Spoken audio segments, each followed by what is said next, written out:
Bismillahirrahmanirrahim. Assalamualaikum warahmatullahi wabarakatuh. Sebelumnya perkenalkan nama saya Hafiz Fadli Al-Ansor dengan NIM 2310951034. Di sini saya dari kelompok 25 akan menjelaskan salah satu dari modul 2 transistor, yaitu praktikum elektronika mengenai self bias. Nah, di sini dapat kita lihat sebuah rangkaian di mana terdapat kapasitor bernilai 1 nanofarad. Lalu ada transistor bertipe 2N1711. Lalu ada juga kapasitor yaitu sebesar sama juga. Nah, di sini kita menggunakan adema R3. Bedanya sama yang Mrs. Bias.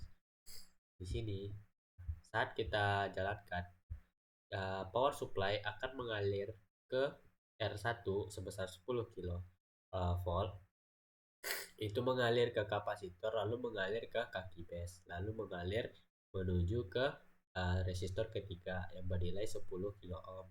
Nah, di sini kita dapat yaitu tegangan pada R1 itu sebesar 3,56 dan di sini sebesar 0,68.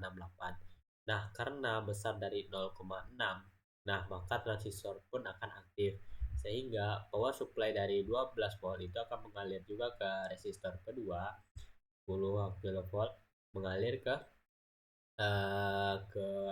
kolektor, lalu mengalir ke kaki emitter, lalu mengalir ke ground. Nah, di sini untuk prinsip kerja dalam self bias itu, resistor emitter itu akan dihubungkan ke terminal emitter, transistor, dan ground. Nah, tadi kan dapat kita lihat bahwa ada resistor ketiga itu terhubung dengan ground dan terhubung ke emitter transistor.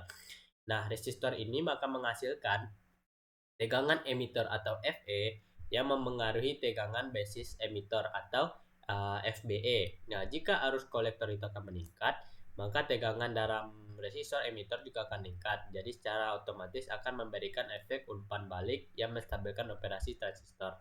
Nah, pada rangkaian transistor tadi, tegangan power supply-nya atau VCC-nya itu sebesar 12 volt, di mana arus itu mengalir ke R1 lalu menuju ke key base resistor dan didapatkan FBE-nya di atas 0,6 volt. Karena di atas 0,6 volt maka transistor aktif, lalu arus tadi akan mengalir lagi ke resistor ketiga lalu berakhir di ground. Dan karena transistor aktif, maka arus VCC juga tadi akan mengalir ke R2-nya lalu menuju kaki kolektor, lalu menuju ke